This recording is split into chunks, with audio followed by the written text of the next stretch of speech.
요압이 돌아와서 자기의 원수인 아브넬 장군을 돌려보낸 것을 듣고 머리끝까지 화가 났죠.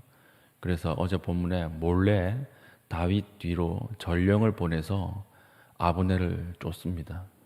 그래서 오늘 보니까 시라 우물가, 어저께 본문이었습니까? 시라 우물가에서 아브넬을 데리고 왔다 그랬는데, 시라 우물가가 헤브론에서 지도를 찾아보니까 4km 떨어져 있는 곳이더라고요. 그러니까 오늘 이 자리에서 우리 롯데 아울렛 정도 거리예요. 그러니까 떠난 지 얼마 안 됐다는 말이죠. 거기 뛰어가서 전령이 데리고 옵니다. 그런데 데리고 와서 오늘 본문 보니까 조용히 말하려는 듯이 하다가 이렇게 돼 있으니까 무슨 말을 하려고 했을까요? 다윗이 중요한 정보를 당신에게 전달하라고 했습니다. 이러고 이렇게 가까이 간 것 같아요. 그래서 무슨 중요한 정보인가? 지금 한껏 기분이 들떠 있지 않겠습니까? 이제 나라가 통합되고 자기가 2인자가 되는구나. 이 생각이 한껏 들떠 있는데 거기에 또 무슨 좋은 소식을 다윗이 이렇게 가지고 나에게 전령까지 보내어서 요압 장군을 통해서 말하게 하려고 하는가? 이거 들으러 갔다가 그 자리에서 찔려 죽는 거예요. 그렇게 이제 아브넬이 죽음을 맞이하게 되는 것입니다. 그러니까 참 신기하죠? 다윗은 아브넬을 죽이고자 하는 마음이 전혀 없었어요. 그런데 요압이 다윗의 뜻과 전혀 다른 이런 행동을 해버린 것입니다. 힘들고 어려울 때는 마음이 같았는데 이제 헤브론에서 왕이 되고 나서 권력을 얻으니까 둘의 마음이 나뉜 거예요. 요압이라고 하는 장군이 생각하는 것과 다윗의 생각이 나뉘어졌다라고 하는 것이죠. 그러니까 세상의 이익 집단이 이렇습니다.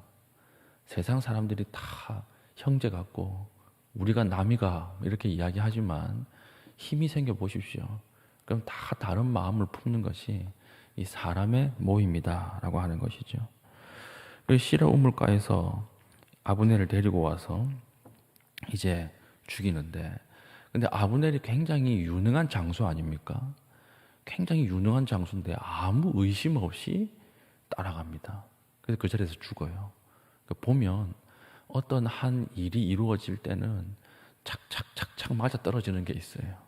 하나라도 이렇게 실패했다면 죽지 않았을 텐데 이상하게 모든 사건과 정황이 그 죽음을 향해서 계속 이어지는 그런 모습을 이제 보게 되는 것입니다.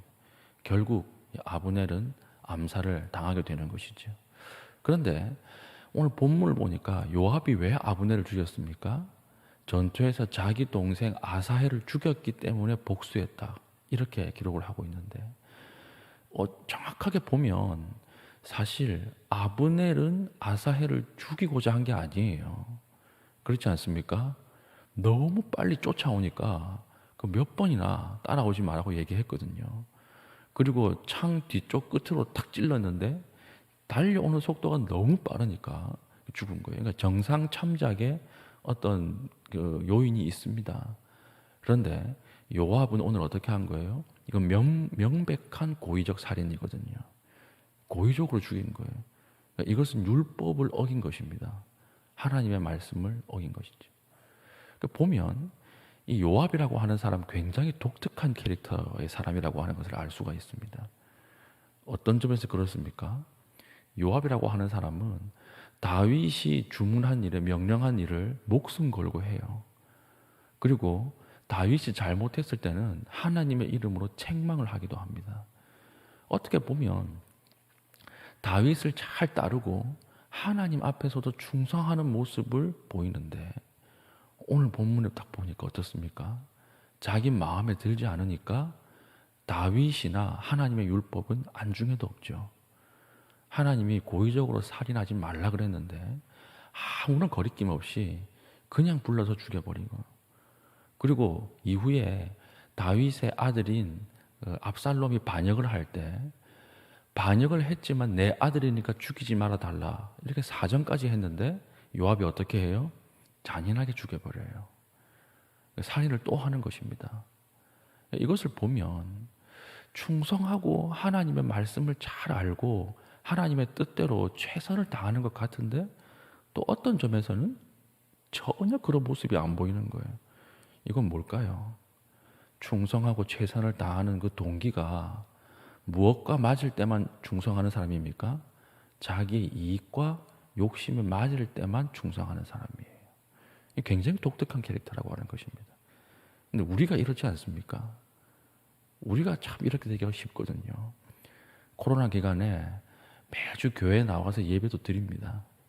그리고 묵상도 해요. 그리고 헌금도 하고 봉사도 합니다.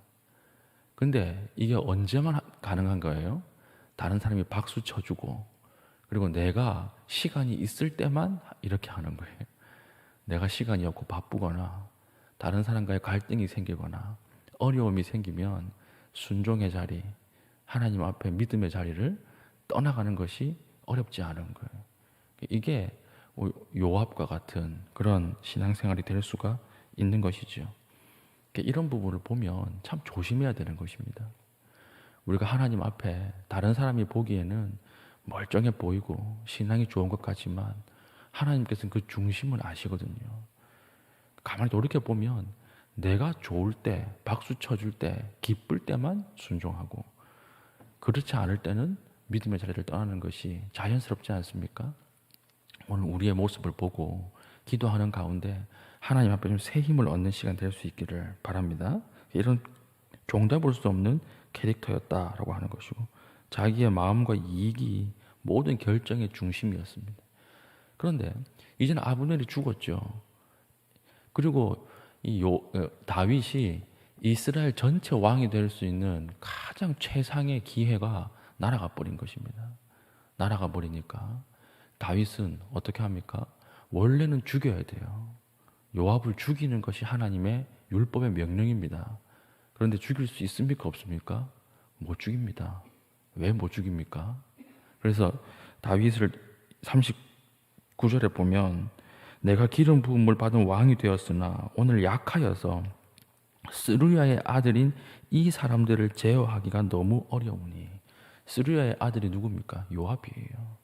이 사람을 제어하기가 어렵다 이렇게 이야기하는데 왜 제어하기 어려울까요? 다윗이 이스라엘 전체의 왕이 되기 위해서는 누구의 힘이 가장 필요합니까? 지금 요압 장군의 힘이 가장 필요해요. 요압이 없이는 불가능합니다. 그리고 요압이 그동안 군사적으로 이 총사령관이었기 때문에 모든 나라에 자기 사람들이 쫙 깔려 있었어요. 이것을 반증하는 것이 무엇입니까? 아브넬이 다녀와서 돌아가자마자 누구에게 보고가 들어가요? 요압에게 보고가 들어갔다라고 하는 것은 이미 온 나라에 요압의 측근들이 쫙 깔렸다는 거예요. 그러니까 요압이 이것을 이용한 것입니다. 내가 아브넬을 죽여도 다윗은 나를 죽이지 못한다. 내가 실세기 때문에 이런 정치적 계산이 있었기 때문에 이런 일을 마음대로 행했던 것입니다. 그리고 또 죽이지 못하는 것은 이게 스루야의 아들인 이 사람들 이렇게 됐죠. 스루야가 다윗의 누이예요.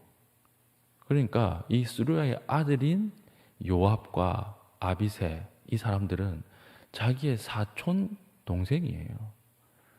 조카예요, 조카. 그러니까 친척 관계예요, 친척 관계. 그러니까 어떻게 죽일 수 있겠습니까? 죽일 수 없으니까 어떻게 하는 것입니까? 그 악한 대로 여호와께서 갚으실지로다. 복수를 누구에게 맡기는 거예요? 하나님에게 맡기는 것입니다.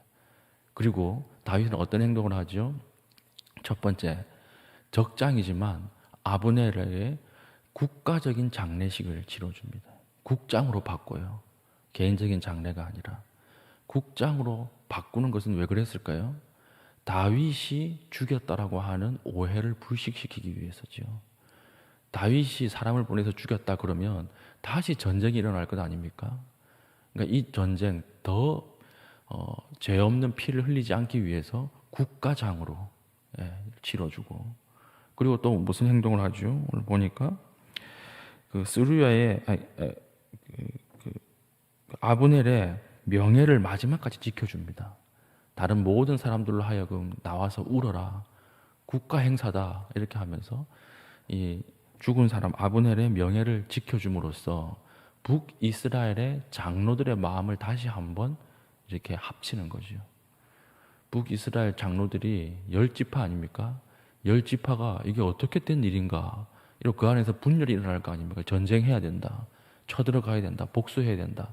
근데 이걸 국가장으로 하고 온 유다 사람들이 다 슬퍼하게 만들므로써 이 사람들의 마음을 다시 하나로 만드는 것입니다. 아, 그런 것이 아니었다라고 하는 것이죠. 그리고 세 번째, 애가와 금식을 하는 것. 애가를 지어 불러요. 이것은 진심으로 슬퍼했다는 것입니다. 단순히 정치적 제스처가 아니었고 진심으로 죽음에 대해서 슬퍼했다라고 하는 것이죠. 결국 다윗의 이 행동으로 인해서 가장 큰 위기였던 이 전쟁의 위기가 넘어가고 이제는 이스라엘의 왕으로 등극하는 초석이 마련되게 되는 것이죠. 이것을 보면서 우리가 무엇을 알 수가 있습니까? 지금 분명히 이 일어난 사건은 다윗이 왕이 되는데 치명적인 사건이에요. 다윗이 왕이 되는데 급 브레이크가 걸린 사건이에요. 그런데 이 일을 잘 수습하고 난 뒤에 성경은 오늘 다윗을 뭐라고 이야기합니까? 지금 오늘 본문에 가장 많이 나오는 것이 왕이라고 하는 단어예요. 우리 31절 봅니까? 아브넬 앞에서 애도하니라 다윗 왕이 상렬을 따라가 이렇게 되어 있죠. 다윗이라고 얘기하지 않고 다윗 왕이라고 이야기를 하고 그 뒤에도 계속해서 왕이 소리를 높여 울며 왕이 아브넬을 위하여 애가를 지어 울며 여기 왕이라고 하는 단어가 한글 성경에는 7번 나오고요. 원어 성경에는 9번 나와요. 이거 무슨 뜻일까요? 이 일을 계기로 해서 진짜 이스라엘 왕으로 등극했다라고 하는 것입니다. 우리가 살아가면서 위기를 만날 때가 있어요. 시험을 당할 때가 있습니다. 복수하고 싶은 마음이 들 때가 있습니다. 근데 그때 죄를 지어서는 안 됩니다. 그때가 가장 위험할 때예요. 내가 힘이 있을 때는 내 힘으로 어떻게 해보고 싶거든요. 내가 힘이 있을 때는 내가 내 힘으로 저 사람 앞길을 막아보고 싶거든요. 그러함에도 불구하고 죄의 가운데 빠져서는 안 되는 거예요. 그것을 행해서는 안 되는 것입니다. 오늘 다윗이 복수하고 율법대로 요압을 처단하고 싶을 때 그것을 참았기 때문에 결국에는 마지막에는 왕으로 하나님의 기름 부은 사람으로 세워질 수 있었다라고 하는 것입니다. 우리 순간순간 시험이 오고 하나님의 말씀보다 내 힘을 더 의지하고 싶을 때가 있죠. 그때마다 그때 더욱 하나님의 은혜가 필요한 것이지. 죄악 가운데 빠지지 않고 하나님의 말씀을 끝까지 붙들어서 우리가 그 위험한 순간, 위기의 순간, 복수하고 싶은 순간을 잘 넘어갈 수 있는 믿음의 신실한 주의 백성 되기를 축복합니다. 아멘. 이제 기도하겠습니다. 기도할 때 하나님, 우리가 주 앞에서 어려움을 만날 때 이겨낼 수 있는 믿음과 지혜를 주시고 하나님, 죄악이 아니라 하나님 말씀을 붙잡을 수 있도록 주님께서 은혜를 베풀어 달라고 기도하시고 개인적인 기도의 제목을 가지고 기도한 후에 자유롭게 돌아가시겠습니다.